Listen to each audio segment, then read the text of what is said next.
সূরা নাস এবং ফালাকের স্পেশাল কিছু ফজিলত আছে। যেমন একটা হলো, যে ব্যক্তি, একটু মনোযোগ দিয়ে শুনবেন, যে ব্যক্তি সূরা ফালাক, সূরা নাস এবং সূরা ইখলাস এই তিনটা সূরা সকালে এবং সন্ধ্যায় তিনবার করে পড়বে, যদি সকালে পড়ে সন্ধ্যা পর্যন্ত যাবতীয় হঠাৎ বিপদ থেকে বেঁচে থাকবে। হঠাৎ বিপদ, ধাপাস করে কোনো বিপদে পড়বে না ইনশাআল্লাহ। আমি খেয়াল করে দেখবেন, সব পরিবারে যাচ্ছে মাইক্রো নিয়ে বিয়ে খাইতে, ডেট, স্পট ডেট,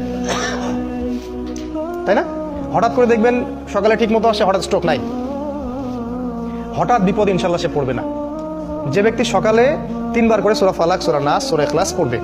আর বিশ্বাস করেন, এই কাজগুলো আমাদের চাচাদের বয়সী যারা আছেন ওনাদেরকে শেখাতে হয় না, আমাদেরকেই শেখাতে হয়, তাদেরকে শেখাতে হয় না, তারা এগুলো আগেই থেকে জানেন। আবার যে ব্যক্তি সন্ধ্যাবেলা সূরা ফালাক, সূরা নাস এবং ইখলাস তিনবার করে পড়বে, সারা রাত যাবতীয় ক্ষতি থেকে সে বেঁচে থাকবে ইনশাআল্লাহ।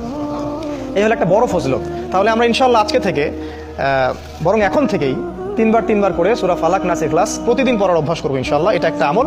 দ্বিতীয় একটা ফজিলত হচ্ছে, ঘুমানোর পূর্বে যখন বিছানায় যাবেন, অনেকগুলো সুন্নাহ আছে, বিছানা ঝেড়ে নিতে হবে, লাইটস অফ করা, প্রয়োজনে পারলে উজু করবেন, আয়াতুল কুরসি পড়বেন, তাসবিহ তাহলিল করবেন, পারলে সূরা মুলক পড়বেন।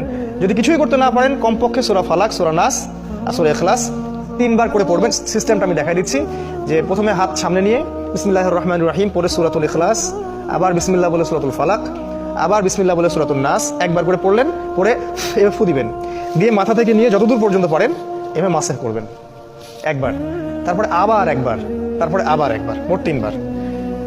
কেন এটা আমি এখন এসে বুঝতে পারছি, কেন তিনবার, স্টুডেন্ট লাইফে বুঝতে পারি নাই। আসলে কোরআন এবং সুন্নাহর এত জ্ঞানের সমুদ্র, যেখানে আমরা হাবুডুবু খাচ্ছি, আসলে কোনো কুলকিনারাও খুঁজে পাচ্ছি না যে আসলে কি সলিউশন দিব। তাই যতই জানি ততই মনে হয় যে আমি কিছুই জানি না। একটা হাদিস সেদিন আমরা জানলাম, সেটা হলো যখন মানুষ ঘুমায় তখন শয়তান চলে আসে কাছে, মানে সবার সাথে একটা করে শয়তান আছে, ওই শয়তান চলে আসে, ওর নাম হচ্ছে কারিন, যেটা কোরআনে আছে। সে এসে এই যে আমাদের গর্দান আছে, এই গর্দানের মধ্যে তিনটা গিট দেয়,